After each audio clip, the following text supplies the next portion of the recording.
নমস্কার, আমি ইন্দ্রাণী। শুরু করছি আজকে। এখনো পর্যন্ত যা খবর তাতে রবিবারে গীতা পাঠের আসরে নরেন্দ্র ভাই দামোদর দাস মোদীর আসার কোনো খবর নেই।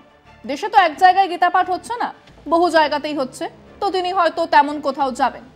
এমনিতেই ওনার প্রত্যেকটি মুভ, প্রত্যেক নরণচরণের আগে ভোটের হিসেব করা হয়, উনি করেন। হিসেবে মিললে তবেই নড়েন, কথা বলেন, সেখানে যান। উনি কি সেই মণিপুরে গেছেন? 200 দিন পার হয়ে যাবে আর কদিন পরে। উনি গেছেন? না, যাননি। হিসেব মিলছে না, যাননি। আর হিসেব মিলে গেলে পরপর 5 কি 6 দিন যাবেন। আপাতত খবর উনি আসছেন না, কিন্তু ছোটা মোটা ভাই আসছেন, মানে অমিত শাহ পধার রহে হ্যাঁ। গীতা পাঠে? না না, ওসব বড় দাদার ব্যাপার। উনি তলার শাড়িটা দেখেন। উনি হোম টাস্ক দিয়ে গিয়েছিলেন বঙ্গবাহিনীকে, দেখতে আসছেন কাজ কতদূর এগোলো। মানে ইডি, সিবিআই সবই তো পাঠানো হলো, ইনকাম ট্যাক্সও এসেছে, কিন্তু সেই যে পার্থ অর্পিতা টাইপের সেন্সেশন, সেটা কিন্তু আর তৈরি হচ্ছে না। সেসবের সঙ্গেই তিনি বারবার আসছেন এই বাংলায়, ভোকাল টনিক দিয়ে যাচ্ছেন, আর দিচ্ছেন হোম টাস্ক। কি কি করতে হইবে তার বড় একটা লিস্ট। সেসব কি হচ্ছে? আসলে আমাদের ছোটা মোটা ভাই অমিত শাহজি গোবলায় রাজ্যের সঙ্গে বাংলাকে গুলিয়ে ফেলছেন। এখানে দলীয় সংগঠন দলের আদর্শের ওপর ভিত্তি করে, তার উদ্দেশ্য, তার লক্ষ্য ইত্যাদি বুঝে, বা অন্তত আধা বুঝে যদি কোনো দল কাজ করে থাকে, তাহলে তারা সিপিএম, কমিউনিস্টরা। এই বাংলায় দক্ষিণপন্থীদের অমন অভ্যাস কোনো কালেই ছিল না, কিন্তু অমিত শাহ তেমনটাই চান। কিন্তু চাইলেই তো আকাশে চাঁদ ধরা যায় না। উনি হোম টাস্ক দিচ্ছেন বটে, কিন্তু ফিরতি ভিজিটেই বুঝতে পারছেন ছাত্ররা ভারী অন্যমনস্ক, কিচ্ছুতে খেয়াল রাখেনি। সেটাই আমাদের বিষয় আজকে। অমিত শাহ আবার আসছেন বাংলায়, কেন আসছেন জেনে নিন। মাস কয়েক আগে রাজ্যে এসে দলের বৈঠকে আগামী লোকসভা ভোটের জন্য 35 আসনে লক্ষ্যমাত্রা দিয়ে গিয়েছিলেন কেন্দ্রীয় স্বরাষ্ট্রমন্ত্রী অমিত শাহ। নরেন্দ্র মোদীর দলের অঘোষিত সেকেন্ড ইন কমান্ড শুধু টার্গেট দিয়েই থামেননি, সবার আগে দলের অন্দরের খেয়েই থামিয়ে বুথ ভিত্তিক সংগঠন গড়ার হোম টাস্কও দিয়ে গিয়েছিলেন তিনি। কেননা পোড় খাওয়া অমিত শাহ মুখে যাই বলুন, বাংলায় শাসক তৃণমূলের প্রবল রাজনৈতিক ও সাংগঠনিক পরাক্রমের সঙ্গে তার দলের বঙ্গীয় প্রতিনিধিদের কর্মকাণ্ডের যে তুলনা চলে না, তা বিলক্ষণ জানেন তিনি। তাই সংগঠনে জোর দিতে বলেছেন। বাংলা বিজেপি অবশ্য সংগঠন বা মাঠে ময়দানে থাকার চাইতে নিয়ম করে বিবৃতি দেন, আর কেন্দ্রীয় তদন্ত সংস্থার ভরসায় তৃণমূলের মোকাবেলাই যেন তাদের অন্যতম হাতিয়ার। বাকি সময় দলের রাজ্য থেকে মণ্ডল স্তর পর্যন্ত প্রায় সব নেতা নেত্রী গোষ্ঠীবাজিতে ব্যস্ত। আন্দোলন বলতে প্রায়শই এক দলের বিরুদ্ধে আরেক দলের ক্ষোভ। সেই বিক্ষোভ কখনো পৌঁছে গিয়েছে বিজেপির রাজ্য দফতরে। এই যখন দলের হাল, তখন 35 আসন পাওয়ার লক্ষ্যমাত্রা দেওয়া অমিত শাহ ফের বাংলায় আসছেন। হোম টাস্ক করে রাখার মতো কোনো লক্ষণ গত কয়েক মাসে দেখা যায়নি বঙ্গ বিজেপির মধ্যে। অমিত শাহ সফর কি আদৌ কোনো কাজে আসবে?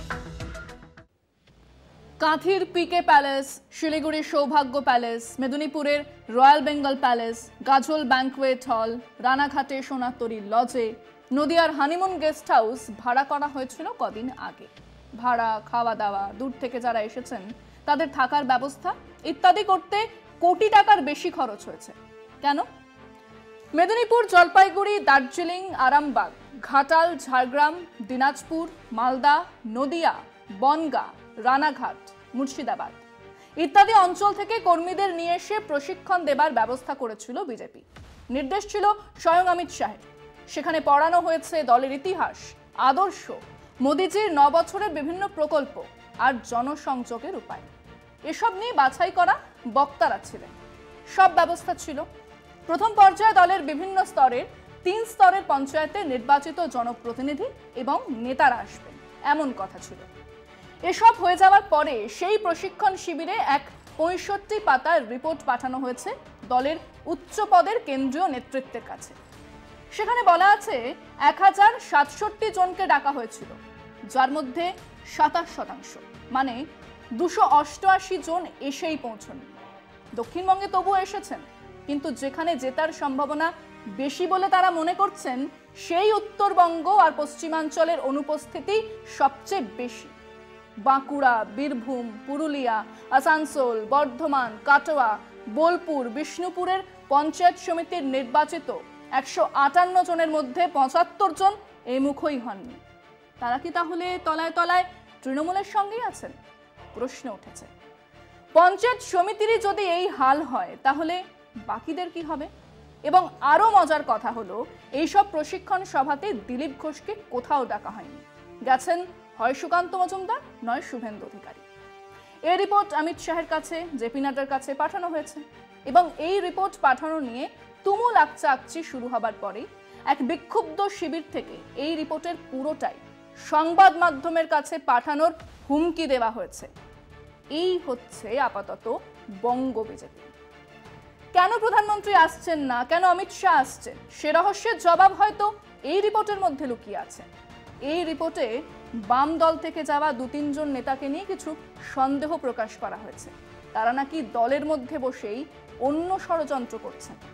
আবার ওই বিক্ষুব্ধদের এক অংশ জানিয়েছেন বেশ কিছু নেতা তৃণমূলের বিভিন্ন নেতাদের সঙ্গে যোগাযোগ রেখে চলেছেন, নির্বাচনের আগেই নাকি তারা দল ছাড়বেন। অমিত শাহ আসছেন বটে, কিন্তু এই ফুটো ছাতায় জল আটকানো যাবে? এটা আমি বলছি না, এক বিক্ষুব্ধ নেতার কথা। আমরা আমাদের দর্শকদের প্রশ্ন করেছিলাম, বাংলা জুড়ে বিজেপির কিছু নেতাদের দিশাহীন ছোটাছুটি তো দেখা যাচ্ছে, কিন্তু বিজেপির সংগঠন কি যথেষ্ট নড়বড়ে নয়? এই নড়বড়ে সংগঠন আর দলের মধ্যে প্রবল আকচাকচি নিয়ে কি বিজেপি লড়ার আগেই হেরে যাচ্ছে না? শুনুন মানুষজন কি বলেছেন। বিজেপি বলে আর কিছু নেই, বাংলার মানুষ তো বিজেপিকে আর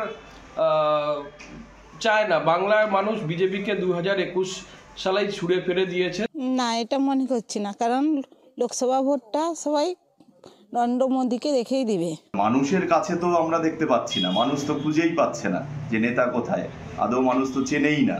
এখন ভোট হতে দিলে সে আকচাকচি ব্যাপারটা কি সেটা বোঝা যাবে। এই দলকে হারানো খুবই দুষ্কর ব্যাপার। জনগণের সমর্থন, মানুষ যদি সমর্থন করে এবং ভোট বাক্সে তার প্রতিফলন ফেলতে পারে তাহলে ক্ষমতায় আসতে কোনো বাধা নেই। শুভেন্দু অধিকারী বিজেপি দলে গিয়ে যে হারমাদিটা করছে, যেটা হচ্ছে বিজেপির গ্রুপিজমটা করছে, তাতে যারা পুরনো বিজেপি, আদি বিজেপি যারা, তারা এক প্রকার বসে গেছে। সাধারণ মানুষ জানে যে এরকম অবস্থা, গ্যাসের দাম থেকে শুরু করে জামা পোশাক, খাওয়া দাওয়ার সব কিছুর দ্রব্যমূল্যই এরকম আকাশ মাত্রায় বেড়ে গেছে। তো স্বাভাবিক কথা, ওদের দৌড়াদৌড়িতে স্বাভাবিক। বিজেপির একদিকে একটা নেতা দিলীপ ঘোষ একদিকে আছে, একদিকে শুভেন্দু অধিকারী, তাদের নিজেদের মধ্যে তার গোষ্ঠীমত মেটাতে পারছে না, তারা জেতার কথা তো পরে ভাববে। তারা পশ্চিমবঙ্গে কোনো মতেই বিজেপির পক্ষে কোনো আশার আলো তো দেখা যাচ্ছে না, কারণ বিক্ষিপ্ত বা বিচ্ছিন্নভাবে দৌড়াচ্ছেন বিভিন্ন নেতারা, এটা দেখা যাচ্ছে। বিজেপির আবার সংগঠন কোথায় আছে পশ্চিমবঙ্গে?